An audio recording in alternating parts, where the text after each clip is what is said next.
and Ming Khan pointed out yesterday is the fact that we work in a very complex environment. And here I am, a disaster person, and I'm here talking at a climate event. So we look at climate and atmosphere, oceans and coasts, land and water, economy and society. But then when you actually break them out into all the various fields and the interconnectivity, whether you're talking about the Sendai framework or the new Sustainable Development Goals, or you're just talking about good business practice, you can see that there's a lot of overlap and interconnectivity. But what I want to point out here is all of these play into disaster resilience. There's not a one of these that doesn't actually play into that. And we can't talk about disaster resilience unless we talk to the climate people and the health people and the poverty people, as well as urban resilience and infrastructure. All of these have to come together in the disaster space. Next slide. So hazards versus disasters. These are hazards, this is a disaster, and the only difference is people. And that, I can't stress that enough. Hazards are fine, and we study them, and the basic science around hazards is incredibly important. In a lot of ways, we have a good handle on that. And at the end of the day, most of the media, the governments, the communities aren't really interested in the hazard. What they care about is the impact it's going to have on the people. So at the end of the day, it's the people that should be driving our research and driving the activities that we're doing. Next slide. So a little bit about risk assessment. We've seen the outcomes of some of the risk assessment over the last couple of days. But what I'd like to point out here is that risk assessment really is a process, and that it's about analyzing the hazards and evaluating the vulnerability to include the capability to deal with the vulnerability. For example, if I choose to live in a typhoon zone, do I have my own insurance? Do I have the own income to manage the impacts of that and therefore mitigate my personal vulnerability? So we look at hazard assessment, exposure, vulnerability, the loss and impact, risk profiling, and then ultimately, the part that is single and most important is how we formulate and revise, whether it's a disaster plan, an emergency management plan, a land use plan, a development plan. I don't care, they have to be updated to reflect the hazard profiles. And it's all an integral part of the decision-making process and policy-making. If we don't do these things, the policymakers will be working off old plans. Last year, I worked with 5 countries from the Pacific region, small island nations, and they brought in their risk reduction and hazard plans.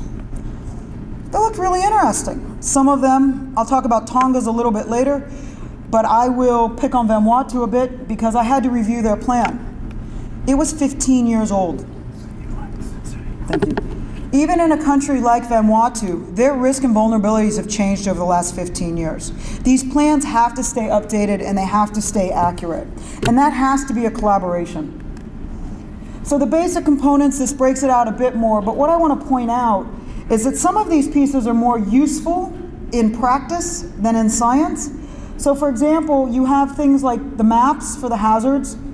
The results are more, but if I were to take vulnerability functions and show them to a local emergency manager in one of these developing countries, it's absolutely worthless science. It means nothing to them. It means the world to the researchers, and it means the world in academia, and it's important, but I can't take it to the field. One of the things, though, I do want to point out is this technical inputs and local knowledge. Technical inputs, the great science that comes out of the big brains that look at standard deviations, regressions, vulnerability curves is really important, and I get that. But one of the biggest inputs we're overlooking is local knowledge, indigenous community knowledge, and what they bring to the process. They will have a better history than any of our science will. They will have oral traditions that pass this information down. They will know, we know of cases out of Indonesia during the tsunami, the Boxing Day tsunami, where you had 2 islands next to each other with relatively similar social factors. And one knew from the old women that when the ocean ran away, you ran uphill. And they knew that because it had been passed down through generation after generation. And these issues exist all over the world. We see them in the United States with Native American communities, see them in New Zealand with the Maori communities. These are things that we have traditionally overlooked. In reviewing some of the plans out of the Pacific Island, I have to give Tonga a lot of credit. They sent through their risk reduction plan and their hazard risk assessment. And I was absolutely floored at the amount of local knowledge that was in this plan, to include pictures that looked like they had been drawn by children that showed where the community would go in the event of a tsunami or of a typhoon, what they would need to, what food they would need to move, which fields needed to be harvested several days ahead of time in order to create food security. These are the kinds of things that the government couldn't tell these communities. Only the communities could tell the government. So when we look at this process, and these are all very academic and I appreciate that, but we look at the context. What am I actually looking at? To say that we're looking at a flood risk assessment or an earthquake risk assessment is unfortunate, because we really need to be taking in a multi-hazard approach. I don't know of a community anywhere that has a single hazard anymore. We have compounding hazards, we have cascading hazards, we have multiple hazards that could hit back to back. And we need to consider all of that. So then we go through the technical part of risk identification, analysis, evaluation, and then ultimately treatment, getting it into action. But I would argue that two of the most important things are the monitoring and review. A 10-year-old plan isn't accurate anymore.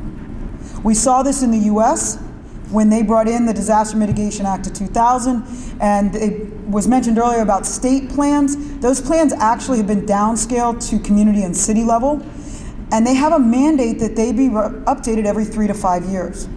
And the reason is that even in the developing world, we're recognizing the changes that are going on. In the developing world, that is even compounded even more, because you have high population growth, you have migration across cities. I mean, Manila alone has become a mega city, and people are flocking in on a regular basis.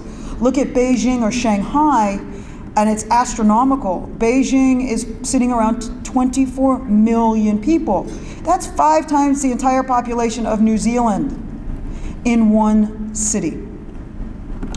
And then ultimately, the communication and consultation. And this is where I think as a science community in the risk assessment area, we fail.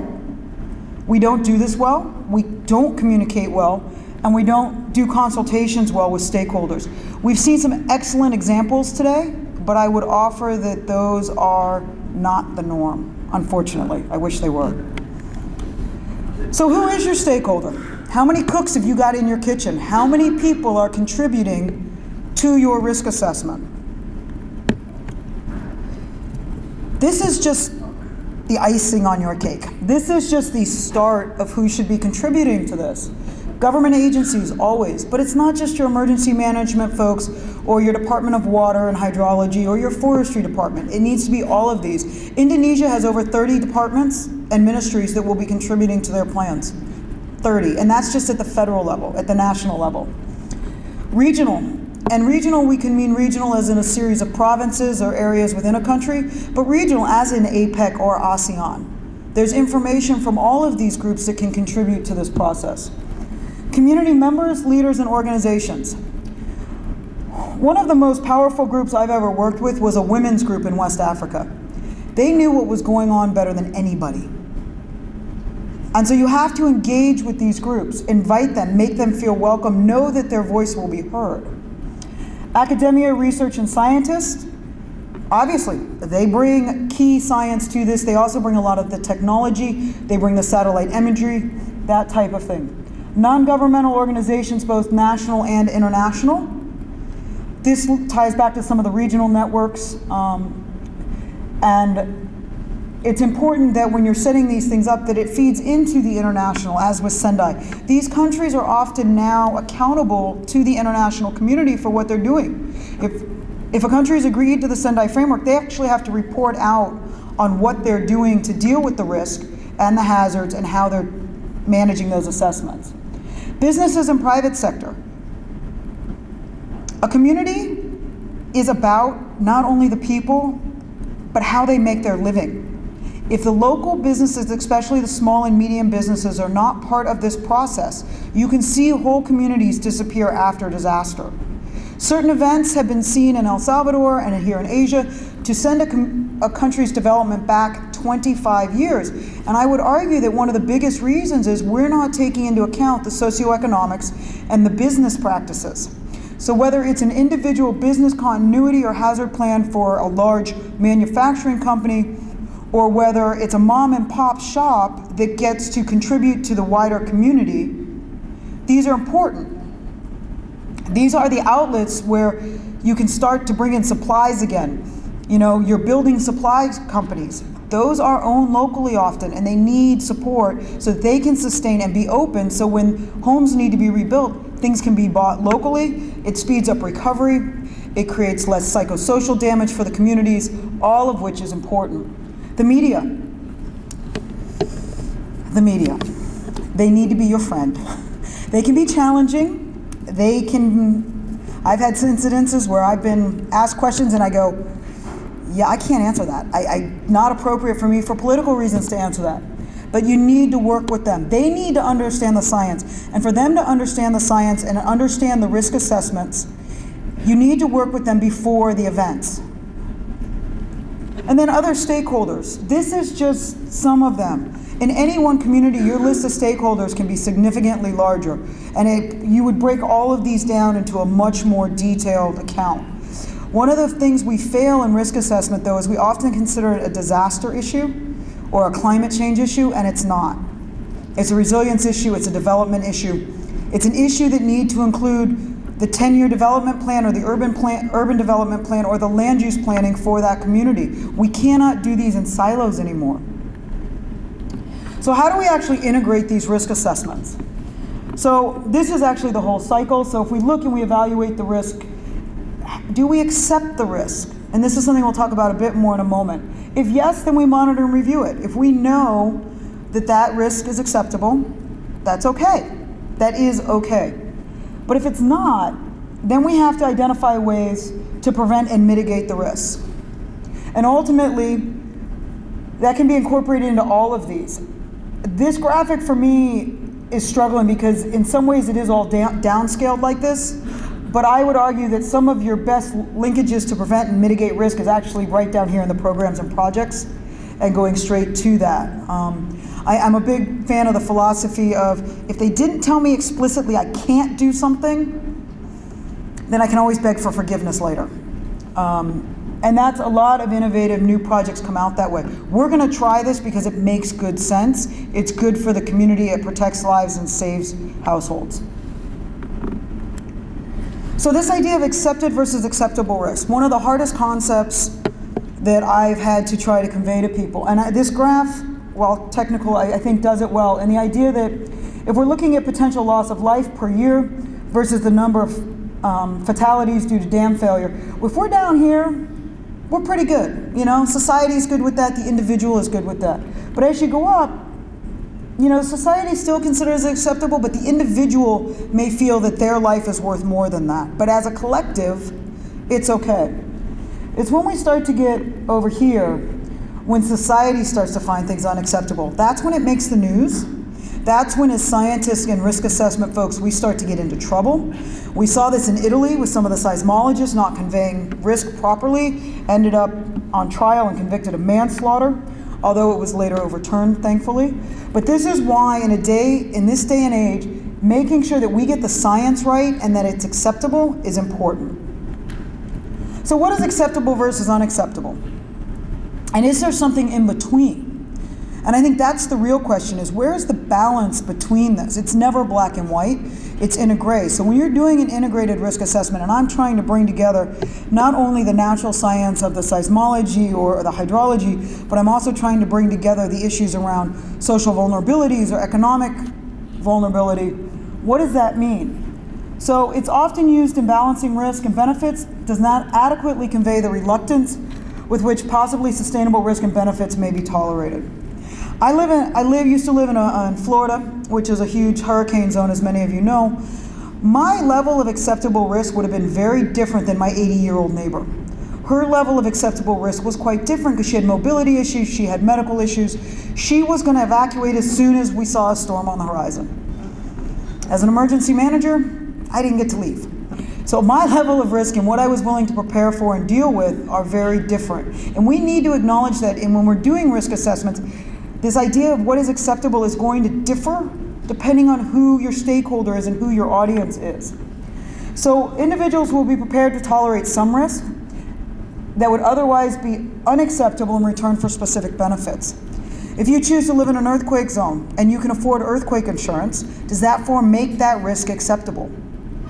For some people it would.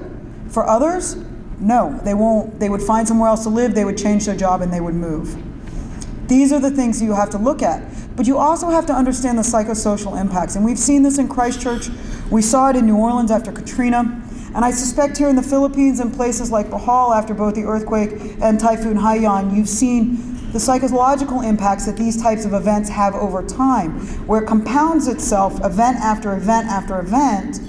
It wears on one. And in Christchurch, you saw people move away that didn't come back. We saw it in New Orleans, you've seen it here. They migrate, they move for a better sense of security, a more acceptable risk level, because it became intolerable and unacceptable for them. So who decides that? Yeah, that's a really good question. And there's no one answer. It depends. It's an individual choice. It could be a community choice. We've seen cases in China where the government has come in and relocated entire villages because the risk was unacceptable at the government level, because the communities were too hard to access because they were in the hills or the mountains. So they have moved some of these communities to areas where the risk was more acceptable. It could be an individual. And sometimes it depends on the stakeholder. Who's the client, the regulator, the elected government representative? Because I could be writing a risk assessment for a corporation, and their risk assessment is going to be different than what the overall community looks at. And then the role of the expert. This gets tricky, and sitting in a room full of experts, please no one throw anything at me. But we have different roles, and our roles, some of them we feel better than others. So as an expert, we need to undertake the analysis. We have the science, the technology, the computer systems that can run these things.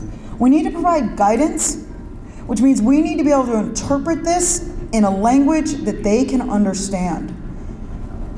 We need to look at the benchmarks, the precedents, what came before, what's coming up, staying on top of these things.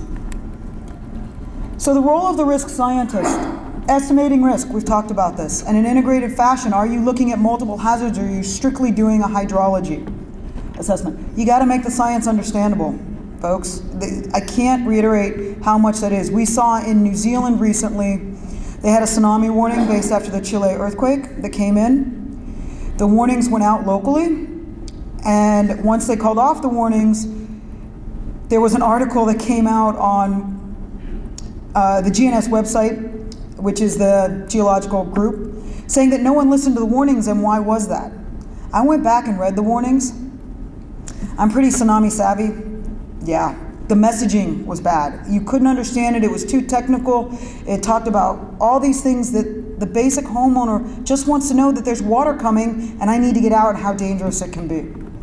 So there's a wide range of value judgments, and we have to be a bit careful with this, because it does have impacts outside of the science. And then lastly, have I already said this? Make the science understandable. And if you can't, talk to a communications person. I know some great hazard communicators around the world that would be more than happy to sit down with a scientist or a practitioner and help you to message these things and get them so that people can understand them. There is some logic, right or wrong, that we need to be using simpler vocabulary, and we need to make it understandable. And this gets really hard.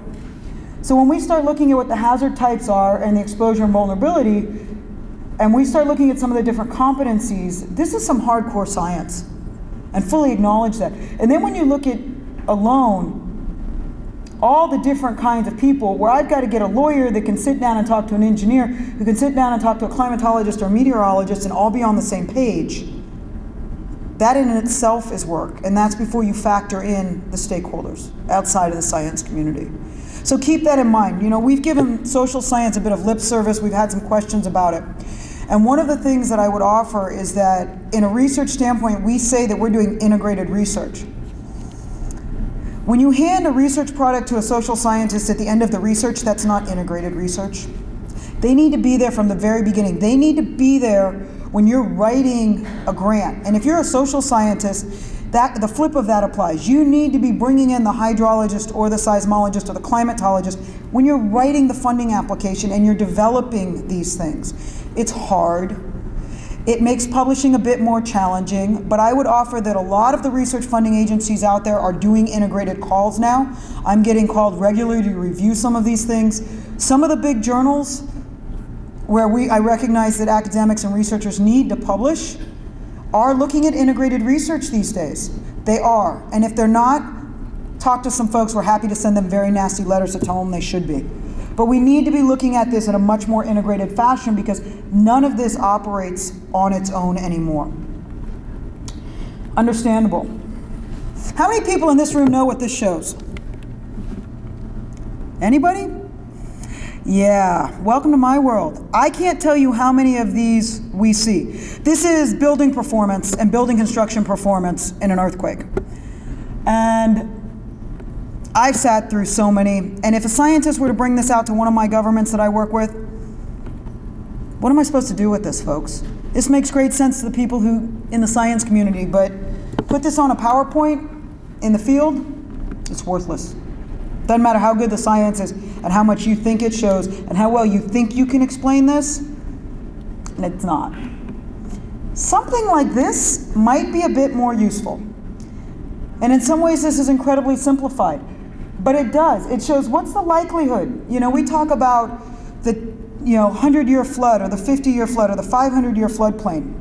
And it is a difficult concept that we've never gotten good at understanding. I love to give that question on my test for my students because they never get it right. But if you use something like this, I bet everybody can understand it. Is it likely? Is it possible? Is it unlikely? And is it rare? And then what kind of impact is it going to have? You know, moderate to extreme. You know, we look at certain areas, say Thailand or the Philippines, there are certain areas that we are almost certain are going to flood on a regular basis. And the question is, in what level of consequence are we going to be facing? This means a lot more to your local emergency managers. This is a lot easier for communities to understand. It's easier to explain. And the beauty of it is they can actually help you do the risk assessment. So if you can bring with you some of the science and then let them acknowledge how it impacts them. For example, a flood hazard map. I am a fan of maps. This is really useful. It shows me exactly where the floods are going to go. But it doesn't show me the consequences. It doesn't tell me anything. But when I put in a flood risk map and I start to identify the different types of buildings and what these function are, that means a lot more to the community. They can understand this. They can know, well, you know, if the flood hits in the middle of the night, these are manufacturing areas, it's less likely to have a high population. Or they're going to know that, okay, these are homes and we're going to have to send in rescue to get people out. This is important, this is useful, this makes all the difference in saving lives and property. And the beauty is, if you do a flood risk map, you've covered both of these, so you kill two birds with one stone. Makes it easier for people to understand. So this would be a better outcome for an integrated risk assessment, because I understand from the social side what the impacts are going to be. So some of the challenges we faced in Southeast Asia specifically, but I would offer that this happens throughout APEC and possibly a lot of this around the world, is the scale of assessment. We've got good data at the international level. We're having a hard time downscaling it and making it available at the local community level. And even in the social space, there are some projects now where they're trying to change metadata so we can better line up the different databases around the world. Availability of locally specific vulnerability information. But again, I feel like this has a lot to do with the fact that we're not engaging the indigenous communities in local knowledge. We treat them as if we know more than they do, and that is horribly awful and wrong, because we could actually learn as scientists a lot from them. Data biases, data management and practices, a lot of what's out there is outdated. It's in the wrong department. You know, this department doesn't know that department has it. There's a bit of a mindset that if I own the data, then I know something more and I'm more important. So it's really hard in this region to get people to share data. Underutilization, again, local knowledge and culture and stakeholders. If your risk assessments are not culturally appropriate, you're going to have problems. They're not going to use them. And you've got to take that into account over and over. Communication, we've been on that. And utilization. Even in places we've got them, we're not good at using them sometimes. So going forward, we need to clearly define what we're trying to do risk assessments on and what the ultimate purpose is. Is it for government? Is it for development? Is it for a business? Who owns this stuff? I'm shocked when I often see that the donor agencies own the output of the risk assessment, and I kind of go, how as a donor does a risk assessment in Thailand matter in Australia or New Zealand or the US? It needs to be owned locally.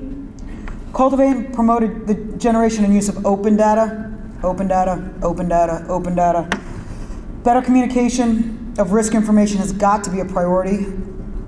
Foster multidisciplinary, multi-institutional, multi-sectorial collaborations. Ideally, I'm trying to work myself out of a job. I work in developing countries, but I want to work so that these folks can do it on their own and I don't have to come out anymore. That's really what we're looking for. Broader risk context. We can't talk about disasters and climate change separately anymore. We can't talk about development separately. Guys, it's all the same. The impacts on the communities are the same. Evolving risk. Again, communicating the uncertainties. Risk information has got to be credible and transparent. They have to know where it came from. And encourage innovation. Try something new. So I'm going to assume some of you have heard the story of the elephant. 6 blind men got together and had to define what an elephant looked like. They said it had a tail like a rope, skin like stone, legs like tree trunks, ears like fans, trunk like a snake, and tusk like a spear. This is a bit what it's like when I sit in a room and have high, smart people come out to my communities. Talk about wind speed, wave action, rainfall, ground motion, gender, ethnicity, age, all of these factors. When in reality, we really need to be talking about the real issue is how does this mean to my family, my community, and my organization? What are the impacts of all of this? We're not good at it. We're good at doing all the bits, but we've got to bring this together. We've got to integrate it in a understandable, cohesive pattern that these folks own. Because at the end of the day, like I said, disasters are about people. Earthquake happens in the middle of the Pacific. There's a couple of seismologists and maybe a tsunami guy that care, but the public in general, the news, the donors, and communities at large, doesn't matter. Thank you. That's my email, my Twitter. I am around. And we will do a couple more presentations and then come up for questions at the end.